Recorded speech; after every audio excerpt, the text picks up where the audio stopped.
Hello everyone, তো আজকে আমি আরো একটি নতুন রিডিং নিয়ে আপনাদের সামনে হাজির হয়ে গেছি। তো আজকে আমি দেখে নেব আপনাদের পার্টনারের গতকাল রাত্রে কি চিন্তা ভাবনা ছিল। বাবা, অনেকেই দেখছি অপেক্ষা করছেন আমার এই রিডিং এর জন্য।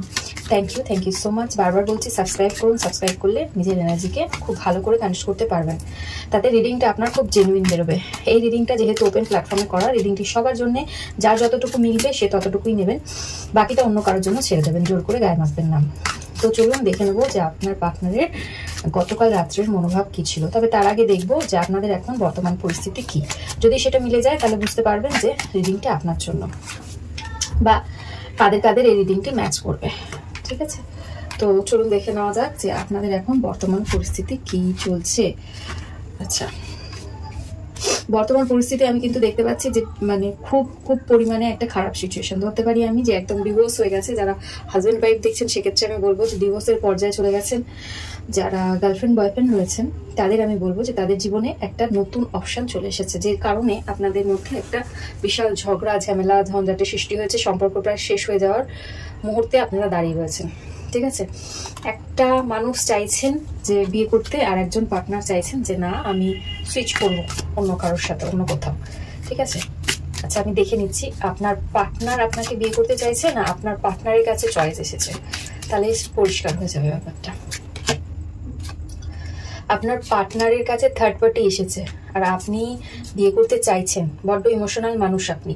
ঠিক আছে, প্রচন্ড পরিমাণ ভালোবাসেন আপনার পার্টনারকে, প্রচন্ড ইমোশনাল এবং খুব খুব দুঃখী আছেন। মানে ডিসিশন, কোনো ডিসিশন মেকিং আপনার পক্ষে এই মুহূর্তে দাঁড়িয়ে সম্ভব হচ্ছে না।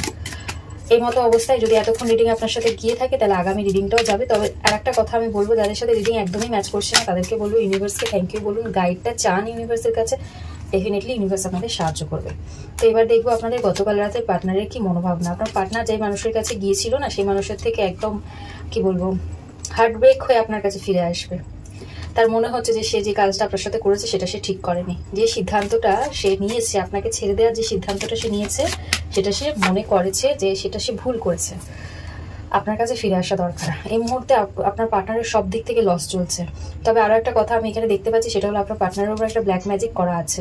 ঠিক আছে, যেটা কাটিয়ে আপনার পার্টনার আপনার কাছে ফেরত আসতে চাইছে, নতুন একটা জীবন শুরু করতে চাইছে আপনারই সাথে। আপনার সাথেই একটা নতুন জীবন শুরু করতে চাইছে, বিয়ে করতে চাইছে বলুন, বা ফেরত আসতে, একদম সম্পর্কটার উপরে কাজ করতে চাইছে।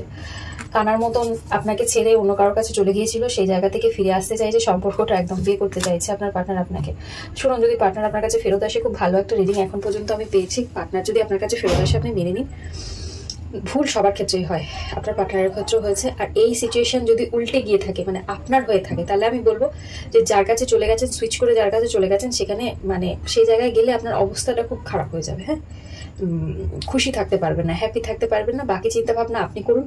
আর আপনার পার্টনারের ক্ষেত্রে আমি বলবো আপনার পার্টনার ফিরে আসছে, খুব দ্রুত ফিরে আসছে এবং কমিটমেন্ট নিয়ে ফিরে আসছে। খুব ভালো একটা রিডিং ক্লেম করুন ইউনিভার্সের কাছে, যাতে এই পজিটিভ এনার্জিগুলো আপনি কালেক্ট করতে পারেন। তো দেখা হচ্ছে অন্য একটি রিডিং এর সাথে। ততক্ষণের জন্য টাটা, ভালো থাকবেন।